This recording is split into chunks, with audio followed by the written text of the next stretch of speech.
Good morning, good morning. Good morning to you.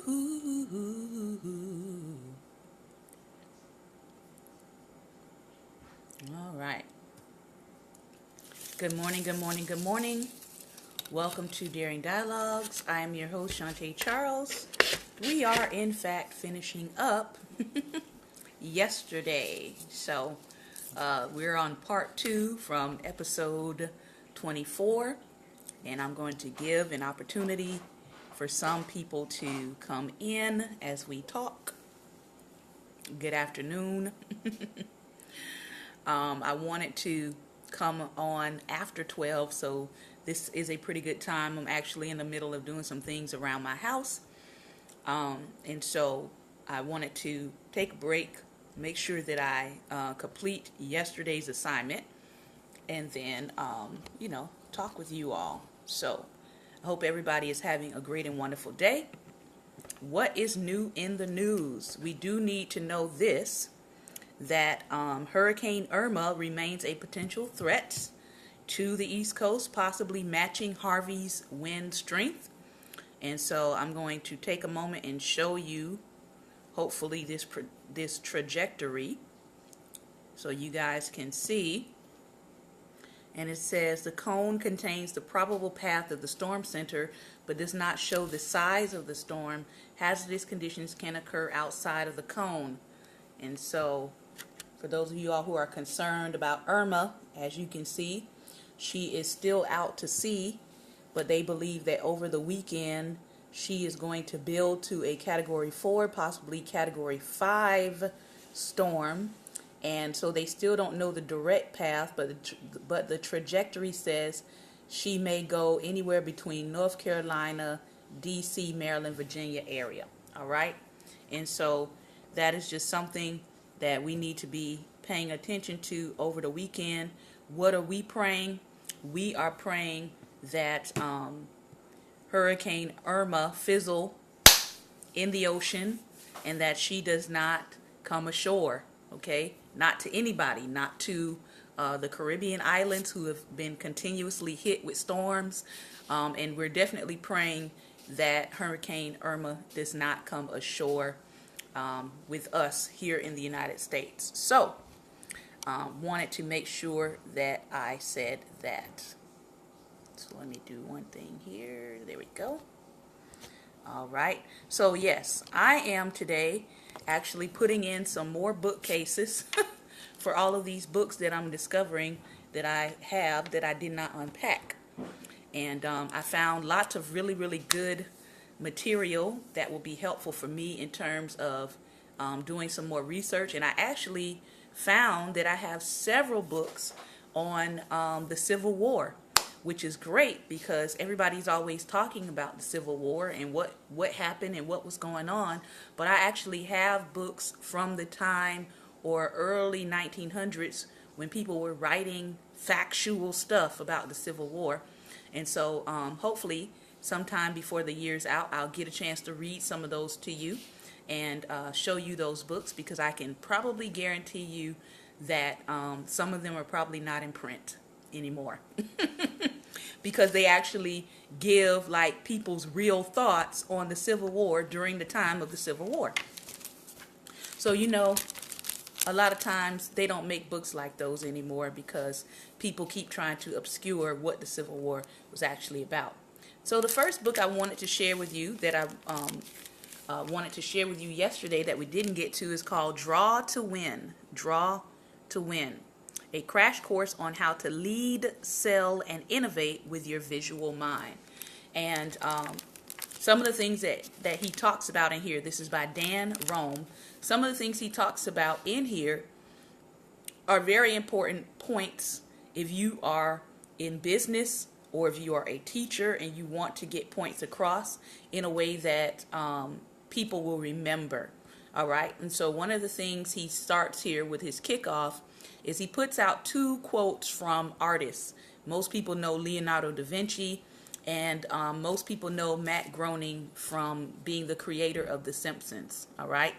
The quote from Leonardo da Vinci says, "From the dawning of the day, The air is filled with countless images for which the eye acts as a magnet. Matt Groening's quote, "There's always room out there for the hand-drawn image." Now, recently, people have been getting back to the hand-drawn image to communicate ideas. And you all know that, I've been breaking out my board lately to just give some visuals of things that I've been talking about, because I'm just finding that is very helpful. And so this is what he says. On June 29, 2007, after a year of writing, I finished the back of the napkin. I remember the date because I had to stop halfway through the last page so I could watch Steve Jobs launch the iPhone. It was a big day. In the years since, I've been blessed with the opportunity to share my visual thinking approach with hundreds of organizations, from Fortune 500 companies to inner city schools. As I scan my computer, I see 723 different presentations I've delivered containing 9,246 hand-drawn images. That's a lot of pictures. Along the way, I've learned a few things about people, all right? And I'm going to have to agree with him. One, he says, pictures, all right, help people learn. So pictures help learning. And the best pictures are the simplest, which I happen to agree. Number two, he says, simple can be hard, but having a process makes hard things easier. So if you're going to use pictures to help people learn, he's saying you want to develop a process of pictures. Pictures that you can pull out to mean anything, right? And then he says, hand-drawn pictures make people smile, and smiling people think better. I happen to agree with that. And lastly, he says, everyone can draw, even people who know they can't. I also happen to agree with that. If you can draw a stick figure, you can get things across. If you can draw the basic symbols, right? Like circles and triangles, squares, rectangles. If you know how to draw arrows, right? If you can do the dash line and you can do a stick figure, all right? Those are some of the basic symbols. You can pretty much draw to communicate to other people or to simplify your ideas. How do I know this? Because usually when you're working in business and you're trying to communicate ideas, especially like maybe leadership, right? Or leadership tiers, what do they have you to do? They usually have you to make a what? Most people know what this is, right? They might have you to make what we call a flow chart. It's still a drawing though, right? And you're using basic symbols to communicate to people what the hierarchy is, whether it is a school assignment, whether it is parts of a story and you're trying to outline characters or a family tree, right? Or whether it's a leadership structure, you are drawing. Okay, business world might call it a flow chart. Us artists just say it's a diagram or a drawing. All right. So he says here, in this book, I will share with you the top 10 lessons I've learned. The first two explain why you should draw. The next 3 chapters will show you how to draw. And the last 5 show you what to draw when you need to lead, sell, innovate, train, or just figure things out on your road to success. So chapter 1, he says, draw like your life depends on it. Michelangelo says this, let whoever may have attained to so much as to have the power of drawing know that he holds a great treasure. IBM says this, 90% of the data in the world today has been created in the last 2 years alone. Think about that. If you are a business person, 90% of data in the world today has been created in the last 2 years alone. That's crazy. Okay.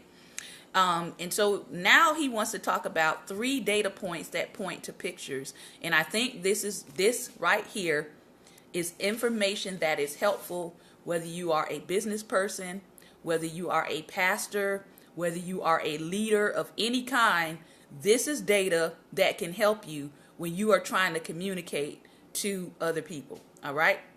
So he says, while researching a project recently, I was struck by 3 surprising data points. All right. The first data point, all right, was that 90% of all data collected in history has been generated in the last 2 years. All right. So they've been doing data collection, and 90% of the data that they've been collecting has been within the last 2 years. Think about that.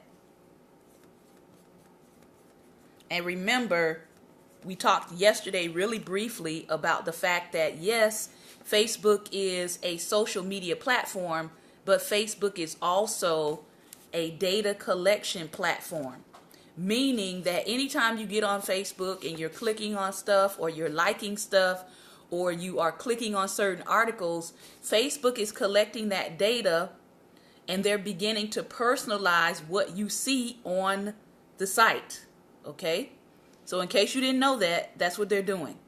So if you begin to click on things that have to do with food and restaurants, you're going to see a lot of the sponsorship ads that come through your timeline is going to be geared more towards food. All right. I do a lot of reading about different news stories. So a lot of my sponsored ads happen to do with things that is happening with social justice, pages on Facebook that are related to social justice issues. Those tend to come across my news feed. So Facebook is data collecting. All right. So that's the first thing. 90% of all data collected in history has been generated in the last 2 years. The second data point was from the company Cisco, saying that 90%, all right, 90% of all transmitted online today is visual. One time for the visual learners. The third came from my own work in corporate training, where I see that 90% of business people have no idea how to effectively use visuals in their business. And I actually agree with him on that. So,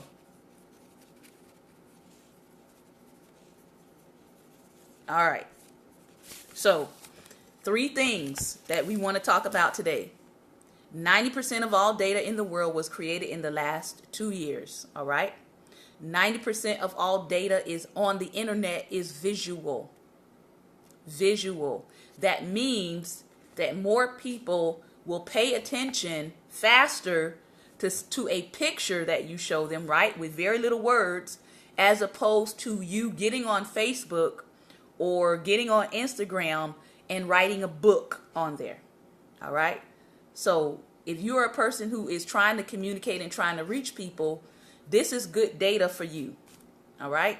And then 90% of business people have no idea how to use the visual to communicate their point. All right. And he says, then I came across one more data point, this time in Entertainment Weekly. 7 out of the top 20, get this, 7 out of the top 20 books on Amazon, guess what they were? Who can guess? 7 out of 20. That's crazy. 7 out of 20 of the top books on Amazon are coloring books. That's scary. All right? 7 out of 20 of the top Amazon 20 books are coloring books for adults. This sudden, unexpected, and generally curious development has become the thing as far as millions of Americans are concerned. He says, I don't think it's sudden or unexpected or curious at all. We have always been visual people. Most business people just forget that. And I'm going to tell you why most business people forget it. Because most schools and most educators forget it. Unless you were in a field like mine, art education, where that's pretty much all you were doing is communicating things visually to students and getting students to open up visually. A lot of people do forget that. So think about that. 7 out of 20 of the best-selling books on Amazon are coloring books. Now that's also concerning, because that means to me that adults are retreating back into their childhood selves. And I don't think that's a good thing for society. All right. But coloring books, all right, are a big seller on Amazon. Yeah, I can believe it. All right. So coloring books. So if I am a person, maybe I'm a teacher of scripture. All right. And if you notice, I think I have one right in front of me. Yes, I do. All right. I ordered this one online. Okay. So even the Christian world, right, has picked up the fact that coloring books are now a bestseller. So what does this one say? Draw near to God. All right. And what are they doing? They have combined a devotional, right? Simple devotional, very little text, as you can see. And then they've got images all throughout that you can color. So there's some word, there's a little encouragement, all right? And then there's a coloring page. Word, encouragement, coloring page, all right? They're going to make a killing off of this. I can tell you right now. All right? And it was selling for $12.99, but I went to a Christian discount site and picked it up because I'm not paying $12.99 for a coloring book. I'm just not. Okay? So the point is that they are taking something that they know has become a best-selling niche idea, and they're combining, okay, devotional readings with the concept of the coloring book, and now they're selling like hotcakes. All right? So just a little hint for those of you all who are trying to get into the book selling realm. Right now, hint, hint, coloring books are the hot thing. So if you're creating a devotional, you need to maybe, if you're an artist, you can be creating a devotional and putting some pictures in for people to color in. All right? The same cost that you are going to spend on the printed paper for writing is going to be the same cost that you're going to spend, that you would spend for those extra visuals added to your work. Hint, hint. See, that was free. I would have charged you for that had I been your consultant today. Okay? All right. So, let's move on. He says here, drawing is our oldest technology, and it is. 32,000 years ago, your many times great-grandparents drew pictures on the wall of a cave. They drew bison, a herd of horses, and many bull. These drawings predate weapons, pots, jewelry, and most clothes. All right? Think about the walls of Egypt. Think about the walls of the tombs, right? What do you see on them? There's not a whole lot of writing. There's lots of pictures. There's symbols. There's people sitting on thrones. There's imagery showing people who were doing agricultural work. There's images of people who were enslaved, right? And it's all visual.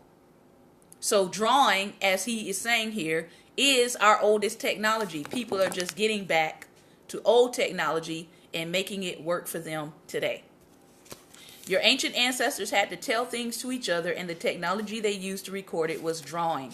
That desire to share was so compelling that people keep going back to that same cave and those same pictures for the next 800 years. Adult drawing is not curious, okay? The only thing is curious is why people in business don't draw more. So one thing that he says here, which I agree with, is that the visual is back and here to stay. Think about it. When you go and you are ordering, if you go to like a McDonald's or a Burger King or a Wendy's, most of their cash registers, all right? Remember how the cash register used to look, right? It used to have a little screen there. and all of these little buttons, and there would be numbers on them, right? Cash registers don't really look like that anymore. Usually now a cash register has pictures. So it might have, a hamburger, and it might have a little image of some fries, and it might have, small, medium, large, okay? So even in the world of fast food, okay, cash registers look more like pictures, right, than they actually do with a whole lot of words like they used to be back in the day. And of course, us educators would moan and we would groan and we would say, oh my gosh, they are really preparing the future to be an illiterate people. Because you're not really going to have to read much if you want to work in those kind of fields. Everything is going to be moving to the visual, all right?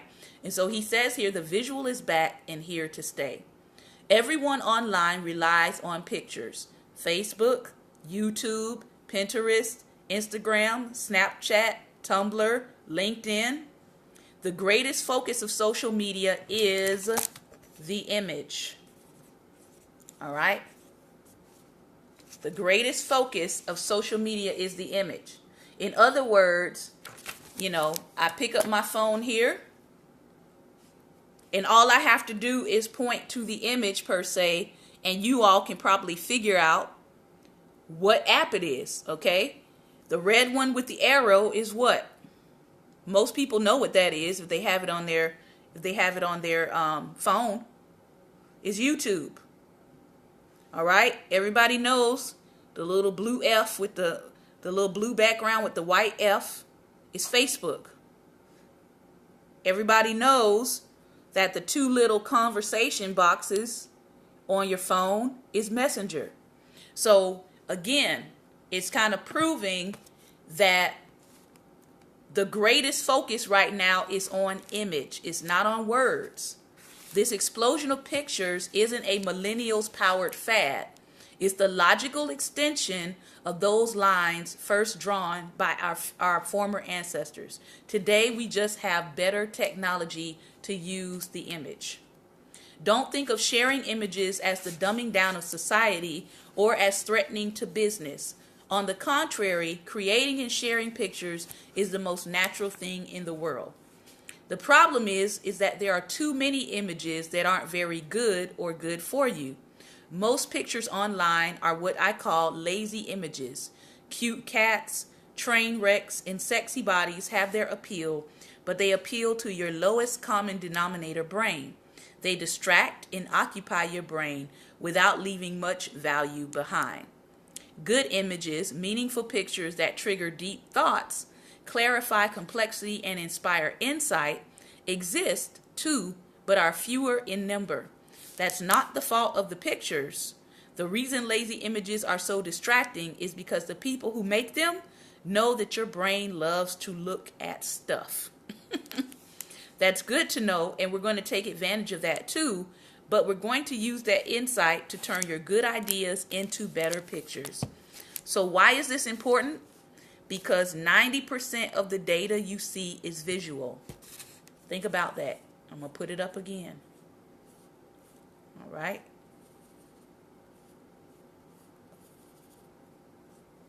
%90 of the data that you see, that you're going to encounter, is visual. All right. And it actually reminds me of a famous scripture in Psalm 119 where David says to God, and he prays to God, and he says, keep my eyes from beholding worthless things. Why? Because think about it. In our day and age, we got all kinds of worthless things to behold. If 90% of what we look at is visual. And we can't go around like this all day long. We can't do that. Right? But we want to make sure that as much as possible, we are guarding what we see. The conversation, he says, is now visual. Always enter the conversation already taking place in the customer's mind. If you walk through the office talking loudly to yourself, nobody will listen. But if you enter the conversation that's already going on in your colleague's head, he or she will pay complete attention and invite you in. That's always been true. So what's different today is that now the conversation is visual. People's stories are visual. Shopping is visual. The news is visual. If you want to enter just about any conversation today, you need to be visual too. Learn to join the visual conversation and you will be seen and heard. Put some hearts on the screen if you have seen the ads that come through either your Facebook or your Instagram and they're trying to sell you clothes. Do they just sell you clothes by saying 20% off of all products today? Or do they show you a video of images flashing of all the clothes that may be 20% off? They don't just show you words, they show you images. Why? Because they want you to click on it, okay? They want you to be attracted by the visual. They want you to click on it and start shopping, all right? So that's what he's talking about. People are starting conversations with the visual. Don't be afraid of drawing. Don't be the person who says, I can't draw, therefore I'm not visual. That is a trap. It's deceptive because it assumes that drawing is difficult and that being visual is dependent on drawing. Neither is true. And it's a trap because it stops you from accessing the most powerful problem-solving part of your brain before you even know it exists. All right? So what is drawing? Le Corbusier, all right, who was a famous architect, said this: I prefer drawing to talking. Drawing is faster and leaves room for investigation. Just as writing is the recording mechanism of verbal thinking, drawing is the recording mechanism of visual thinking. Drawing is neither a mystery nor a secret talent. It is an attitude that says, I am a visual creature and I'm going to take advantage of it. I will draw to help me understand the world, and I will keep drawing so that I can show the world what I see. Thinking like someone who draws is easy. In fact, you already do it all the time. So think about this. When you see an image or idea and you flip it around in your mind's eye, you're already drawing just without paper and pen. When you look at a problem with great attention and you see the pieces that make it up, you're already drawing because you're taking thoughts and you are creating a puzzle for them and you're seeing how they fit together, but you're just doing it in your mind. When you look at a puzzle and you see how the pieces fit together, you're already drawing. When you look at a situation and see what's missing, you're drawing. When you gesture while talking to help show what you mean, right? You're drawing. You're just doing it in the air with your hands. Sign language, a form of drawing. Just keep doing these same things, but with one difference. Put a pen on paper and start moving the pen, and now you're really drawing. So, what is drawing? Okay. Drawing is thinking, right? Keep my little light bulb there. Boom, boom, boom, boom, boom, boom.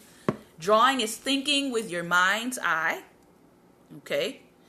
Drawing is seeing how the pieces, okay, seeing how the pieces fit together.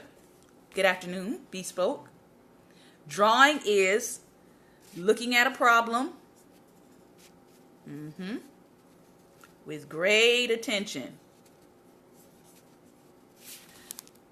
Drawing is imagining something that isn't there yet.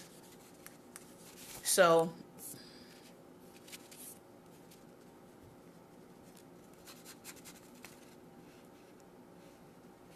all right.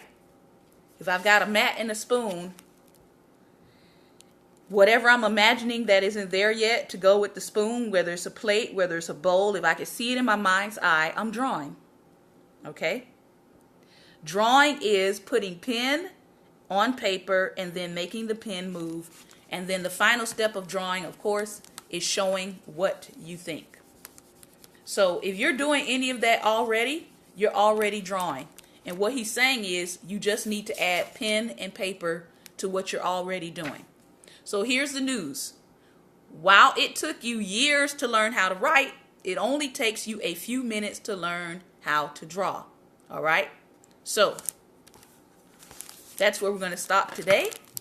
And we'll be picking up next Friday with how to start drawing, okay, without needing to be super, super detailed. All right? So he's going to show you just some basic things that you can do to communicate if you are definitely a person who goes around and says, I don't know how to draw. I don't draw. All right? We're going to fix that. Moving right along. My time is getting away from me again today. It's already 1:30. All right. I wanted to talk real quickly about gut health. So I did say I was going to cover some things about health today and want to give you some tips. This is coming from You, the Owner's Manual. All right. And I did fact check some of the things that were in here outside of this book because I know people have had some real questions about one of the guys, Mehmet Oz. And but he actually wrote this with a medical doctor. All right. So I did want to make sure that what I was sharing with you held up. All right. Beyond public opinion. So let's talk a little bit about digestion. I know a lot of people have been on all of the kick about your health, your gut health, things that you can take for your gut health. I know that there's several network marketing companies out that deal with giving you vitamins and giving you probiotics that have to do with your gut health. So let's start here where it says your digestion, the Live Younger Action Plan. Nutrition is a lot like class. You have good foods, foods that do wonderful things for your body, and you have so-so foods, foods that fall somewhere in the middle of healthy and the unhealthy. You also have bad foods, foods that essentially toilet paper your organs is what they have here, throw eggs at your insides, and pound your arteries with fat cells. So we also know how fun and exciting it can be to go out and just say, I'm going to eat whatever I want today. I'm going to have fries. I'm going to have burgers. I'm going to have shakes, right? But we all know that as the older we get, you can't do that every day. Not if you want to have good gut health, okay? So he's talking about a couple of things that you can do to help yourself and help your gut. And the number one action that they have here is to eat fiber. Eat fiber and wash it down. In any given day, lots of things enter our mouth: air, water, gum, etc. To prevent problems associated with your digestive system, these are the best things that can enter your intestinal pathway. Number one is fiber. Fiber is the community service director of major food groups. It does great things to your body. It helps keep digested food bulky and soft so it passes through your colon easily. Fiber makes it easier for the food to move through your intestines without much pressure being placed on your intestinal tubes. And that's important for avoiding things such as diverticulosis and hemorrhoids. Found solely in plant foods, fiber is largely indigestible as it passes through the digestive tract. It contains no calories but makes you feel full, which helps control overeating. Both kinds of fiber, insoluble and soluble, are good for you. Insoluble fiber doesn't easily dissolve in water and is not broken down by intestinal bacteria. In other words, this type doesn't lower your cholesterol but still has an effect on your digestive system. Okay, and this kind of fiber is found in grapefruit, oranges, grapes, raisins, dried fruit, sweet potatoes, peas, and zucchini, but especially in whole wheat or whole grain bread. All right? And it has to be whole grain, not 5 grain, not 6 grain bread, in order to have enough fiber. Soluble fiber does dissolve in water. It regulates metabolism and digestion and stabilizes your blood glucose levels. So if you are a person who is diabetic, these are some things that you want to maybe add to your diet if you're having trouble, right, controlling your blood glucose. It's mostly found in grains such as oats, barley, rye, and legumes such as beans, peas, and lentils, and in some cereals. Now, I am a huge bean, pea, and lentil fan. I love to eat them. I love to eat all kinds. But I know some people do not like beans at all. So you may want to think about, if I'm not eating the beans or I'm not eating the lentils, then I need to add some grains to what I'm eating. Maybe some oats, or maybe some barley, or maybe some rye. Okay? Rye bread is excellent. In real age terms, people who eat 25 grams of fiber a day can be as much as 3 years younger than a person who only eats 12 grams a day, which is the average for the American adult. One study showed that a 10-gram increase in the daily intake of fiber decreases the risk of heart attack by 29% and makes you 1.9 years younger. Here are some foods that you can get fiber quickly. Okay, the first one they have down is lima beans. 3 tablespoons of lima beans, which is about 13 grams. Buckwheat cereal, 1 cup, which is about 10 grams. Artichokes, 1 large artichoke, which is about 10 grams. Half a cup of soybeans, which is 10 grams. 24 almonds, or maybe a half pack of almonds if you get them in like the 99-cent size, all right, which is about 5 grams. 30 peanuts, again, you're looking at like a 99-cent pack, 5.5 grams. Oatmeal, 1 cup of instant oatmeal is 3 to 4 grams, and a cup of Cheerios is 3 grams, all right? So add some fiber to your diet if you have not already done that to improve your gut health. Here's another one. Water. Not soft drinks, okay? I do have an occasional soft drink, but I drink about 32 to 48 ounces of water, okay? So you don't want to be heavy on the soft drinks. Many of you heard my story before as to how I used to drink soft drinks all the time. I literally would drink like a case of soda daily. I was that bad. A case. Not 1, not 2. A case. All right? And it did some really, really bad things to my insides.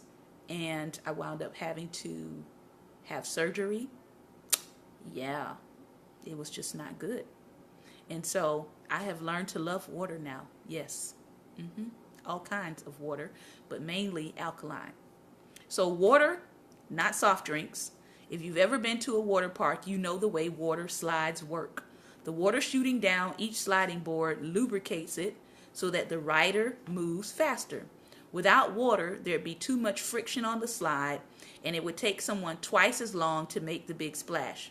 Water works the same way in your body. It is a natural lubricant that helps everything slide through your system. But it also has another great advantage. Water fights bad breath. As that bacteria comes up from your stomach to your mouth, it can become stagnant, which is what causes bad breath. Drinking water will help break up that stagnant bacteria and move it along, rather than having it greet people every time you say hello.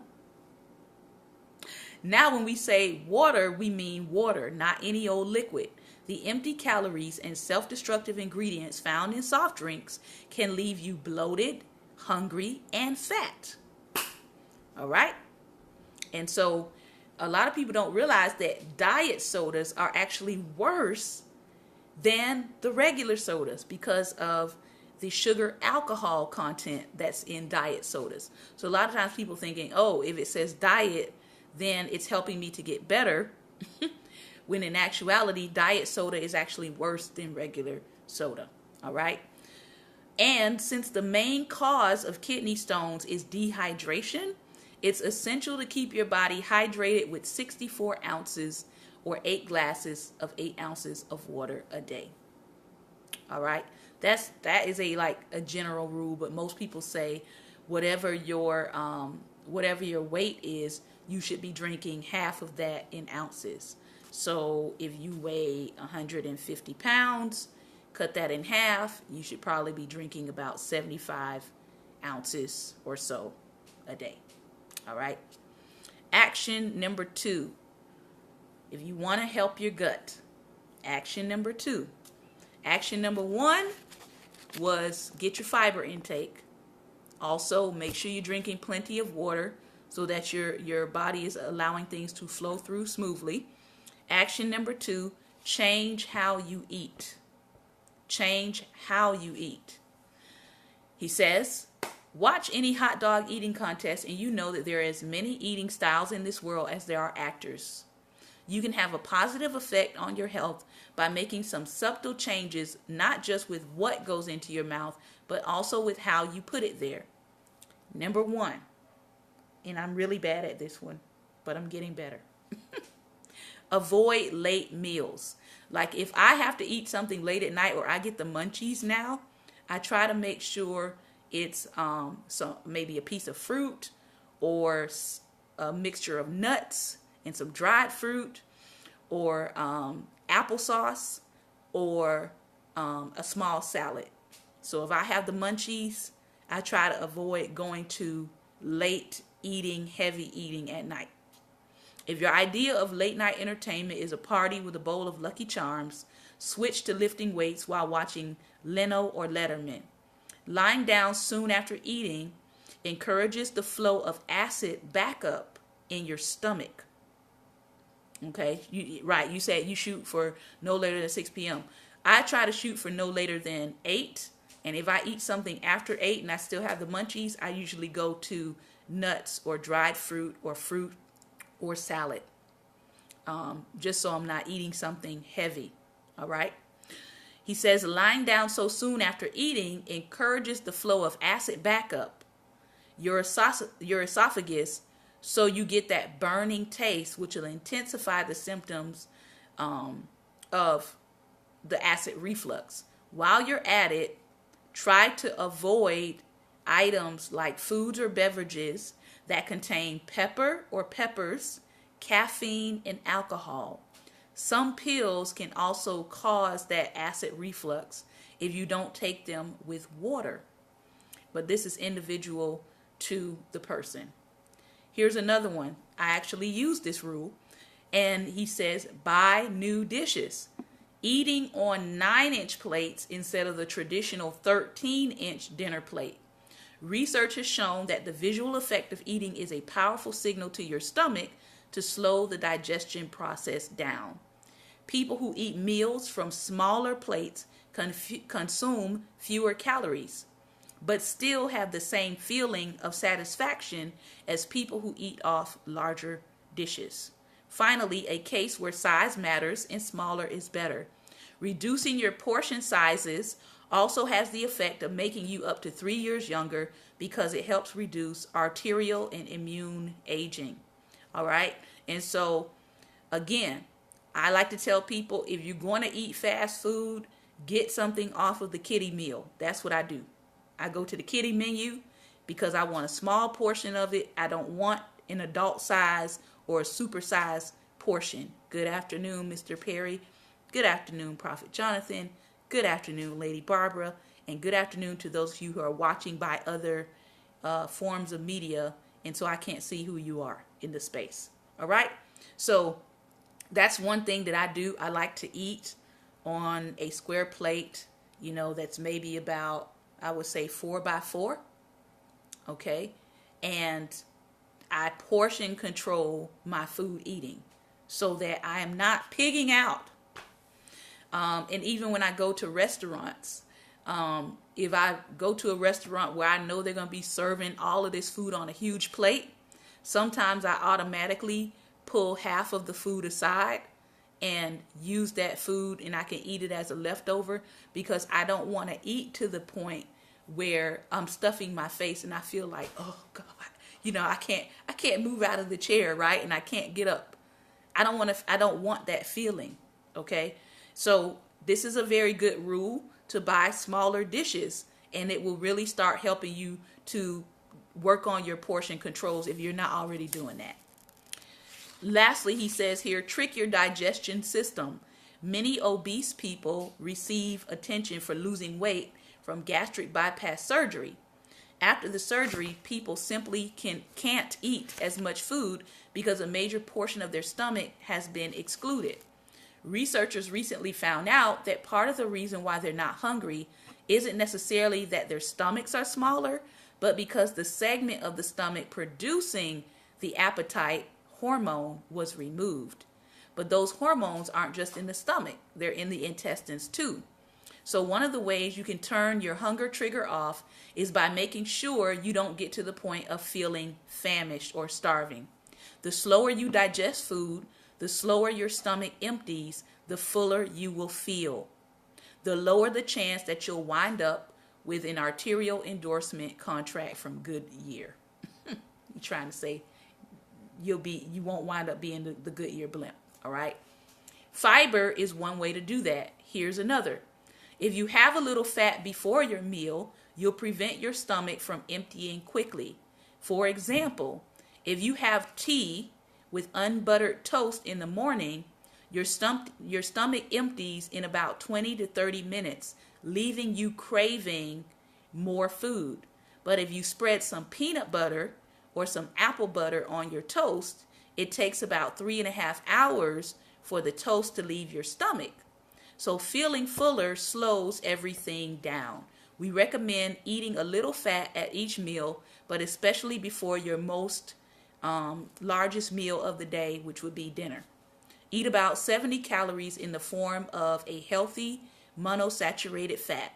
So that's about 6 walnuts or 12 cashews or 20 peanuts. The extra fat also has another advantage.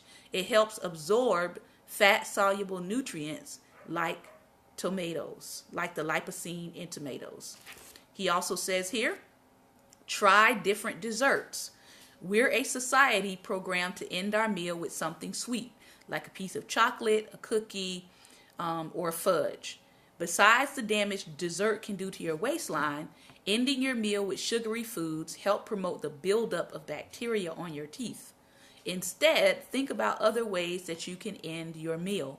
Why not do what many Europeans do and make salad as the last thing you eat? Or even try 3 ounces of low-fat cheese or a handful of peanuts. They're foods that help clear harmful sugars and plaque away from your teeth. And I actually try to eat a salad with most of my meals. So even if it's only a little bowl, I try to eat my dinner first and then my salad after my dinner, because of course it's going to stay colder. So I eat my hot food first and then my cold. All right. Action 3. And then we're going to end with the intellectual devotional. Action 3. Really feel what you eat. When it comes to health, nobody's perfect. But what is your goal? Your goal is to improve your health and to keep yourself looking younger, hopefully, and being active. So let's say your overall digestive health ranks at a 4 on a scale of 1 to 10. You don't have to get to a 10 in order to begin living better. An 8 would actually make your insides feel as if they're getting a massage. And you'll live longer and better because of it. So if you're bothered, nagged, or just mildly irritated by occasional rumblings in your gut, one of the best things you can do for your health is play the mad scientist for a couple of weeks. We don't know about you, but mixing and matching ingredients helps you to come up with and customize to the needs of your body. Since food has so much of an influence on our digestion, it stands to reason that you can change the way you live and feel by figuring out the foods that are causing you trouble. Like for me, okay, I recently figured out, after all these years, 39 of them to be exact, all right, that aged cheddar cheese is not good for me. I can eat other kinds of cheeses, like I can eat a Colby Jack cheese, or I can eat a Monterey, but I can't have cheddar. And I just figured this out. And I figured it out by doing what he said, experimenting with foods that I like. And even when I eat the Colby Jack cheese or the Monterey cheese, I only eat a small portion of it. I found out that cheddar cheese can cause migraines. And I have been having migraines for years. But you know what? Got rid of the cheddar cheese, and now I rarely have a migraine. Still eating cheese, just can't eat that kind of cheese. All right? So, in closing, he says this. Since there are so many foods to choose from, experiment through a food elimination test. All right? In this test, you completely eliminate one group of foods for about 3 days in a row. During that time, take notes about how you feel with regard to your energy level, fatigue, and your digestive regularity.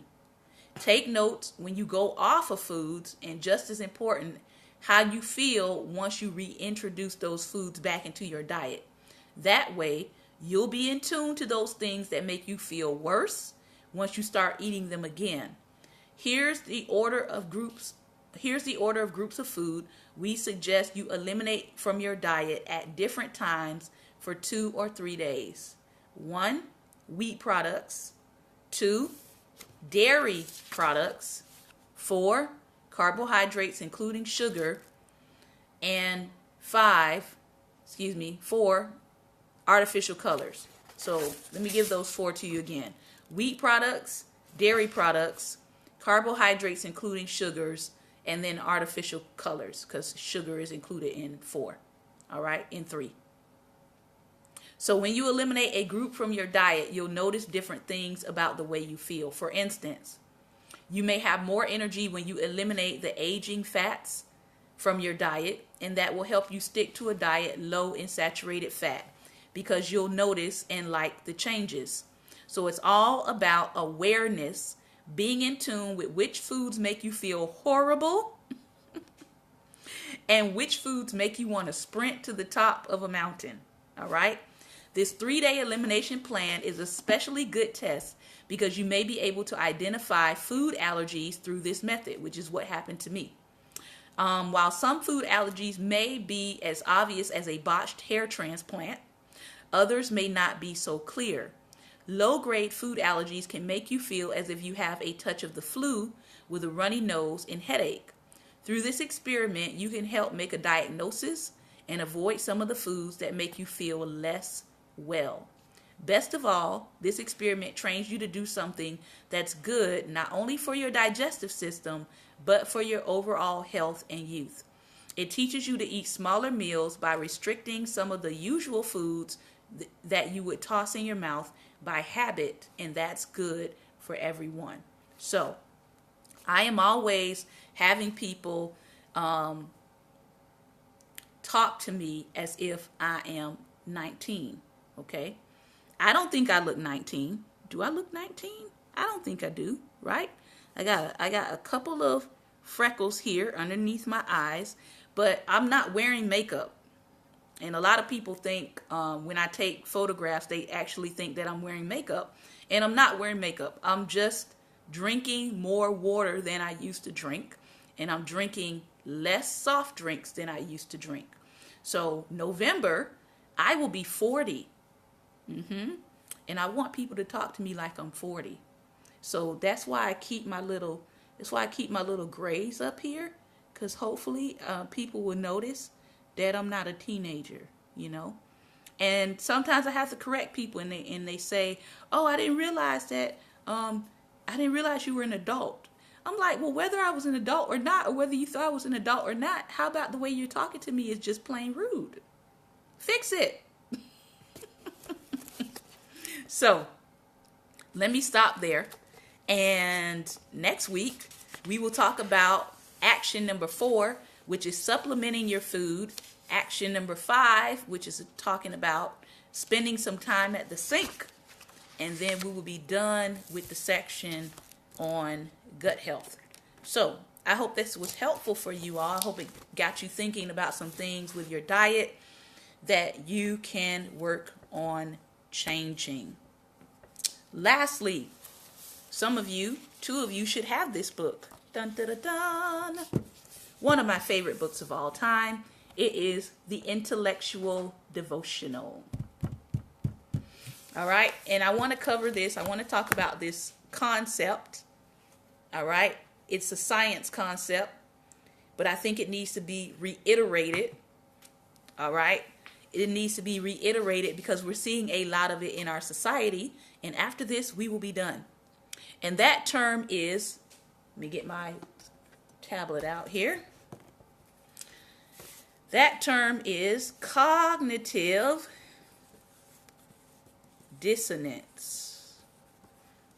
This is what we're seeing in the good old United States of America.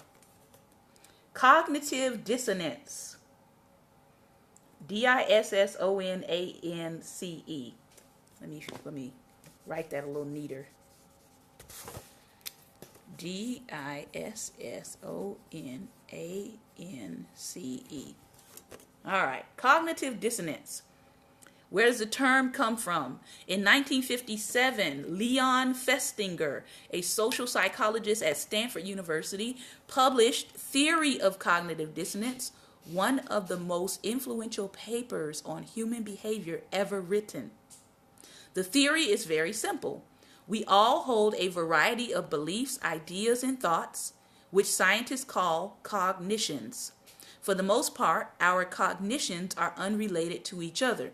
For example, a love of opera has nothing to do with who was elected president in 1980. But when our thoughts or actions are related to each other, we feel a deep need for them to be consistent. Contradictions result in a state of cognitive dissonance that the mind cannot tolerate. The conflicting cognition or behavior must change to bring the brain back into the state of equilibrium. Since thoughts are usually easier to change than behavior, we are likely to alter our mindset as opposed to altering our behavior. So, Festinger gave the example of smoking. A man who smokes experiences cognitive dissonance when he hears about the health risks. One solution is to simply stop smoking. But since behavior is difficult to change, the smoker is more likely to change his beliefs about smoking in order to reduce the stress that the dissonance is causing. For example, he might choose to focus on the positive health aspects of smoking, such as tension relief and weight loss. He might say to himself, well, if I stop smoking, I'll gain weight, which is also bad for me. Alternatively, he could compare the dangers of smoking to other everyday risks, like the risk of being in a car accident. So rather than deal with the truth, right, about the dangers of smoking, he will say, well, people die every day, or people die in car accidents. So either way, I'm going to die. I might as well die doing what I want to do. Okay? The smoker might think that and say, why should I worry about lighting a cigarette? Such rationalizations allow people, listen, to keep their behaviors consistent with their beliefs, reducing their cognitive dissonance. And that is what's happening. When you get people to try to weigh what's happening to our country up against who needs to be removed so these things can stop happening in our country, it's cognitive dissonance. They start saying things like, oh, well, had we had this person in office, it would have been just as bad. No, ma'am, no, sir, it would not. But that is that cognitive dissonance working, okay? He says fraternity hazing works on the principle of cognitive dissonance. researchers have found that the more humiliating the initiation ritual, the more freshmen are likely to say that they enjoy being part of the group. Get out of here, Lord. Social psychologists refer to this as the effort justification paradigm. Ouch! Did y'all hear that? Listen, they said the more humiliating your initiation is into a fraternity, the more likely you are to say you enjoy being a part of it. Shut the back door. Additional fact, economists attribute buyer's remorse to cognitive dissonance. And lastly, Festinger also found that if people are paid to lie, they do not believe the lies. But if they volunteer to lie for free, they often believe what they are saying. Shut the front door. If they lie without the justification that they're being paid, they experience cognitive dissonance. So they attempt to believe what they are saying. Listen, Lord, deliver us from cognitive dissonance. Help our actions and help our beliefs line up. And when they don't let us go around in self-denial, in self-deception, okay? When God shows you something that challenges your mental, what you've already received, be willing to change your mind, but also be willing to change your actions. And that actually goes back to your health, okay? A lot of people experience cognitive dissonance when they are required to change something they've been doing to improve their health. Amen, Pastor? Amen. Amen.